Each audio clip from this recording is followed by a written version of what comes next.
Bonjour à tous et bienvenue dans cette nouvelle vidéo pour une présentation de jeu en version japonaise. Donc aujourd'hui, Dragon Ball Z évidemment, puisque je suis un fan de ce manga, même si je suis pas non plus le plus grand connaisseur, etc. Mais bon, bref, c'est quelque chose qui a bercé mon enfance complètement.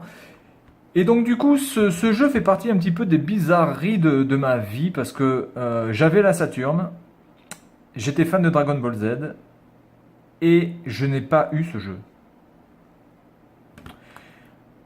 Donc euh, pourquoi, hein, pourquoi je n'ai pas eu ce jeu? Parce qu'en plus il est sorti en France, hein, ce jeu complètement d'ailleurs. Donc je sais pas pourquoi je suis passé à côté de ce jeu. Je sais pas pourquoi je ne l'ai pas demandé. Euh, ou commandé, ou pourquoi je ne suis pas directement allé l'acheter. Il était sorti en 96, de ce qu'on peut voir ici.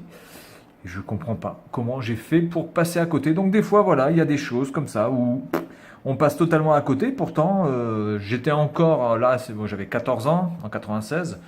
Donc franchement, Dragon Ball Z, bon, je vais pas dire que c'était la fin au niveau de regarder le Club Dorothée et de regarder Dragon Ball Z, mais bon, je regardais quand même beaucoup, beaucoup moins. Mais ça m'empêchait pas quand même d'être fan du manga en lui-même. Donc du coup, c'est vrai que je comprends pas. Je comprends pas ce qui s'est passé dans ma vie. Ah, peut-être que je n'étais pas là. Peut-être que j'étais possédé par le diable. Ah, j'en sais rien. Mais en tout cas, cette fois-ci, je l'ai dans les mains. Alors, je l'ai dans les mains en version japonaise. Alors déjà, on va voir ici les petites... donc la même chose, hein, ce truc-là, qui est là. Qui apparemment est très important quand vous vendez un jeu pour augmenter le prix du jeu d'occasion. Parce que s'il n'y est pas, bah, c'est moins cher. Eh ouais, je sais pas. C'est un truc complètement. Enfin, ça n'a. Il n'y a rien, quoi. C'est complètement vide. Bon, le truc de satisfaction, toujours qui est là. Bien, alors on est parti sur la version japonaise, le manuel avec bien sûr Hercule, Satan Petit Cœur, Piccolo qui est là, qui a la classe avec sa cape et tout, avec sa position de bad boys. Donc ici on commence direct dans le vif du sujet en fait.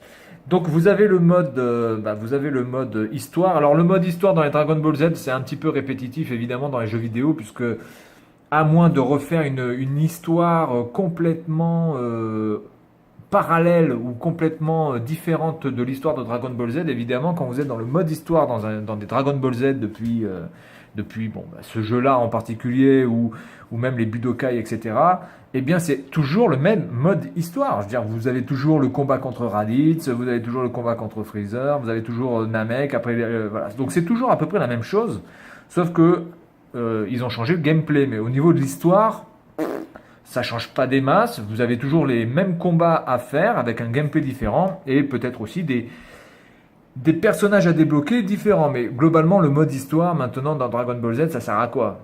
Pas vraiment à grand chose. Ce serait intéressant que peut-être un créateur fasse une histoire complètement nouvelle pour un jeu vidéo, je parle. Hein. Je parle pas de manga, mais juste pour un jeu vidéo que l'histoire soit complètement nouvelle et puis peut-être qu'on pourrait s'y intéresser un peu plus à l'histoire. Maintenant, les modes histoire, moi j'ai téléchargé Xenoverse sur la Switch. Bon, honnêtement, le mode histoire, c'est pareil, quoi. On est toujours dans le même schéma. C'est voilà, c'est plus franchement très très intéressant à ce niveau-là. Donc le mode histoire, le mode versus. Voilà. Alors au niveau des personnages disponibles, apparemment de ce que j'ai pu comprendre, il y en avait quand même pas mal. Ici, on voit certains. Donc, je pense que ça, c'est Gogeta. On a on a Boubou, on a Freezer, on a Cell. Apparemment, on a pas mal de personnages, quasiment une trentaine, à ce que j'ai pu comprendre. Notamment dans les cyborgs, ils sont quasiment tous là, de C16 à C20. Donc, ça, c'est plutôt sympa d'ailleurs. Alors ici on a Gogeta, on a Sangohan, on a Trunk, on a Piccolo, on a Cell, Vegeta ici, d'accord, ok. Alors le manuel ici est présenté de manière quand même assez classique, c'est-à-dire qu'il n'y a pas vraiment d'artwork, on s'entend bien, à part la première page qui est assez sympa. Mais si, attendez, j'ai vu Freezer, j'ai pas vu Freezer, hein. C'est moi qui ai rêvé. Ah bah oui, non, d'accord, j'ai rien dit. Donc le manuel est présenté assez sobrement. Voilà, des screenshots avec les explications pour chaque screenshot par rapport à l'interface du jeu. Comment manipuler un petit peu les personnages, tout en japonais évidemment. Donc on a la touche Y.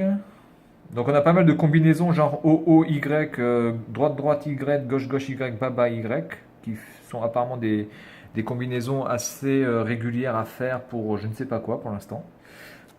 Honnêtement je sais pas. Krillin qui est là. Krillin, hein, personnage que tout le monde adore mais qui globalement ne sert à rien. Moi j'adore Krillin, hein, le problème n'est pas là, mais c'est vrai que bon, globalement dans les histoires il sert pas à grand chose, sauf que bon, quand il avait la possibilité de détruire C-18, il aurait pu changer le cours de l'histoire, mais il ne l'a pas fait.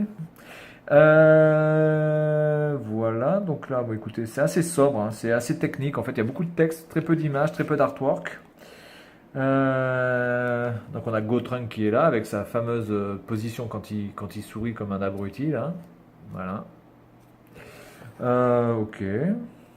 Je me demande si est-ce que dans les joueurs, dans les persos, est-ce qu'on peut avoir Hercule? Ce serait sympa ça d'avoir Hercule.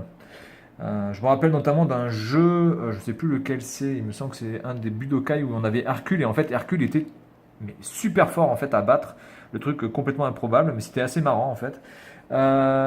Donc nous avons ici, bon, je pense que là on a que les personnages principaux vraiment. Avec les petits fantômes. Là, on nous montre un petit peu les screenshots des pouvoirs. Voilà, du coup, là, le pouvoir comme ça de Piccolo, il n'est pas super bien mis en scène. On a vraiment l'impression qu'il lance une petite. Et on dirait qu'il lance un frisbee, quoi, franchement. Trunk, déjà, ça a un peu plus de classe, déjà. Il y a un champ de force autour, c'est quand même un peu plus impressionnant. Vegeta, ça a l'air pas mal puissant aussi. Et donc du coup, plus rien après. Donc là, je vois pas en fait l'intérêt de présenter uniquement ces 7 personnages-là et de pas présenter tous les personnages. Du coup, je vois pas vraiment l'intérêt. Donc voilà, donc je vais faire une vidéo juste après donc avec ce jeu.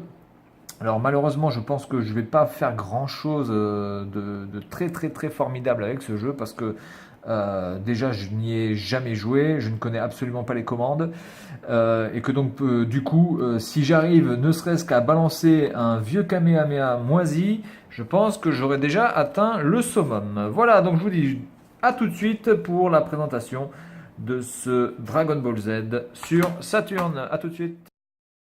Bonjour à tous et donc bienvenue pour ce Dragon Ball Z de Saturn version japonaise. C'est parti.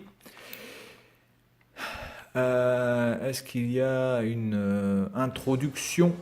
Évidemment. Alors les introductions, clairement, dans les Dragon Ball Z, plus ou moins tous confondus, sont quand même assez réussis. Donnent vraiment envie d'y jouer. C'est quand même toujours très très bien scénarisé, très très bien mis en animation. Donc voilà, on va voir ce que ça donne. Donc là, on a vu les photos des gens qui étaient sur la notice. Il est pas content là. Il est pas content, Sangoku. Il fait la gueule. Bien, Shenron. Très très bien modélisé. Alors c'est dommage quand même que la Saturn ne pouvait pas nous donner des vidéos de meilleure qualité parce que là c'est quand même très très très pixelisé. Alors à cette distance ça va. Mais alors dès qu'on s'approche là, putain.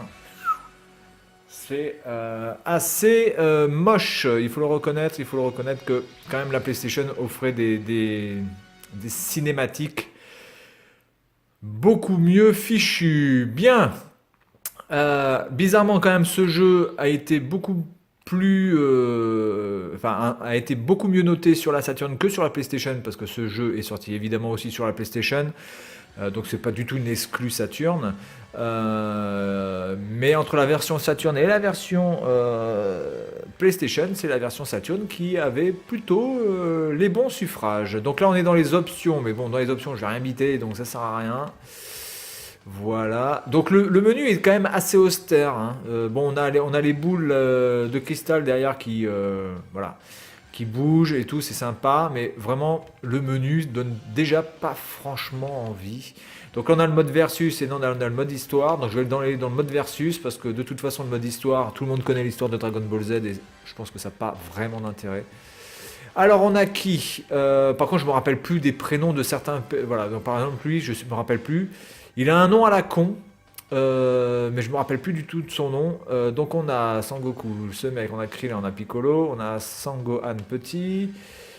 D'accord, donc là en fait j'ai pas beaucoup de personnages parce que je n'ai rien débloqué en personnage par rapport au mode d'histoire. Donc on commence uniquement avec 1, 2, 3, 4, 5. Putain, 5 personnages. Et pourquoi il y a Vegeta Pourquoi il peut avoir Vegeta, lui, le com là? Non, mais attends, je vais pas prendre ces personnages-là, c'est pourri là. Euh, Lui, attendez, pourquoi il y a Vegeta là?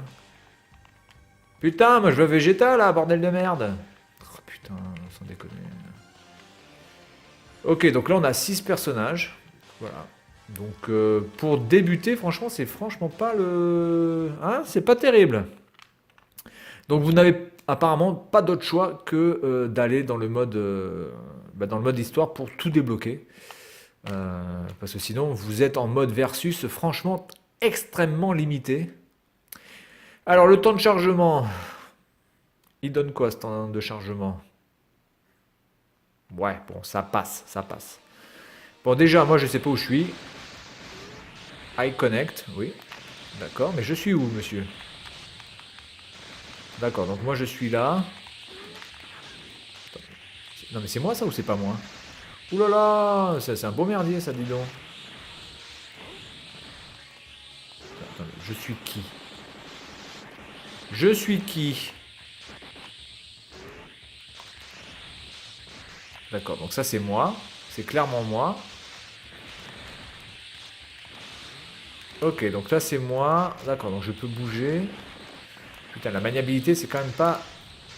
C'est quand même pas du top. Alors là je passe sur Piccolo. Je vais pas chercher à comprendre. L'animation est franchement... Bon déjà déjà je sais comment charger l'énergie, c'est déjà ça.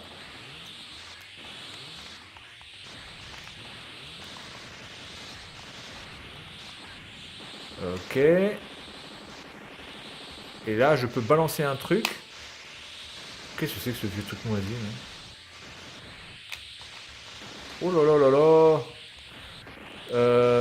Alors, en plus, au niveau du son, c'est extrêmement... Pourquoi je peux pas bouger, quoi? Pourquoi je peux pas bouger? Il reste fixe comme ça? Ah, non, attendez. Ah, si j'appuie sur le haut, je peux avancer comme ça. D'accord. C'est très bien. D'accord, donc en appuyant sur le haut, on peut aller directement à une cible.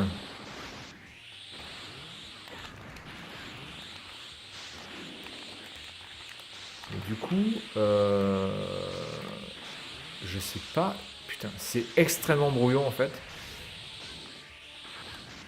Donc là, je peux aller le voir lui. Mais ce que j'aimerais, c'est pouvoir sortir des petites boulettes dans la gueule. Putain, c'est... alors, je pense que c'est moi. Je pense que ce jeu, quand même, doit être extrêmement maniable. Mais clairement, je ne vois pas... Ah, mais Gohan, je suis avec toi normalement, hein, Coco. Donc si tu me fous dans la gueule, ça va pas le faire. Hein.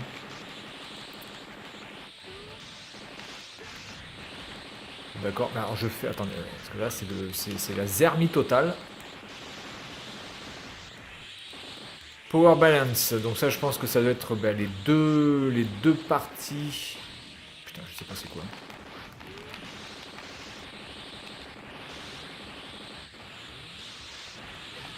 Oh putain, là je me suis fait ravaler. Donc il y a des effets qui sont assez sympas, par contre le son est extrêmement chiant, je le dis clairement, là on entend les... Putain, c'est vraiment, ça c'est vraiment saoulant. Clairement, là c'est un peu casse-couille. Alors moi j'aimerais bien pouvoir sortir un coup, quoi, mais... Donc ça c'est la garde. Ça c'est le... Ok, ça c'est... Donc apparemment ça ce serait pour faire un coup, mais du coup je sais pas du tout. Putain c'est... En fait le premier problème qu'il y a dans ce jeu, je trouve, c'est que on n'y voit rien. Regardez un petit peu autour de vous, on sait pas du tout où on va. Là je suis obligé d'aller vers le haut, donc il va aller rejoindre un ennemi, je présume. Voilà. Donc là je me suis fait déjà la téléburne. Très bien. Ok, donc en fait pour avancer il faut appuyer sur le haut. Donc c'est déjà pas gauche-droite.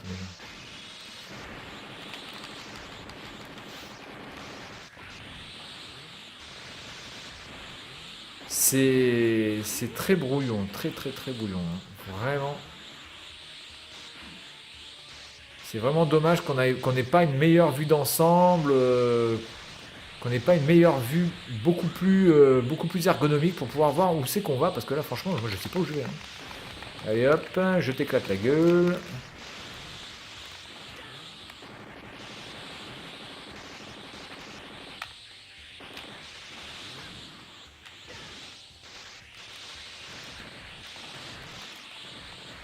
D'accord, bon. Normalement on peut changer de personnage aussi, mais je sais pas par comment on fait pour changer de personnage. Ouais. Alors après au niveau du design des personnages, bon la Piccolo est plutôt bien fait.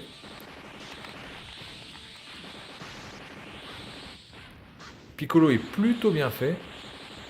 Le monde, quant à lui, c'est pas du... Ah, il se détruit, d'accord, donc ça c'est un très bon point.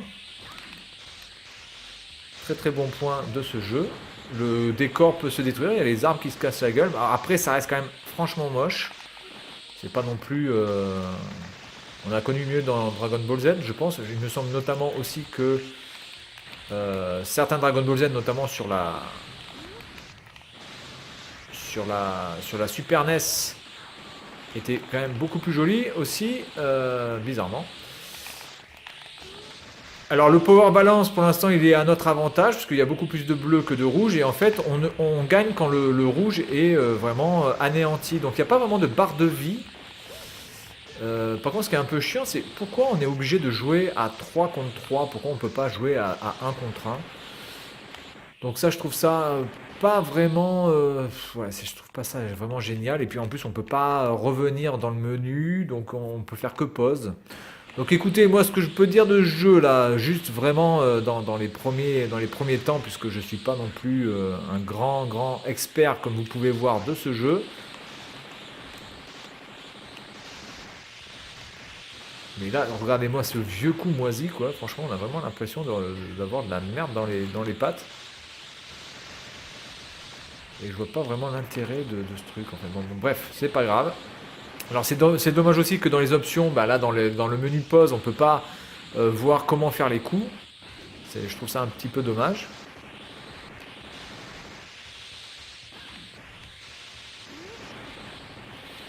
Oula, il y a les rouges qui reviennent, putain, c'est ouf. On était quasiment arrivé au minimum du rouge. Alors pour l'instant, moi en ennemi, je ne vois que Vegeta, je sais pas où sont passés les autres. Bon, ce qui est un peu bizarre aussi, c'est que Krillin se bat avec Vegeta, c'est une logique absolue. Enfin bon, bref, là on n'est pas dans le mode histoire, donc on s'en fout.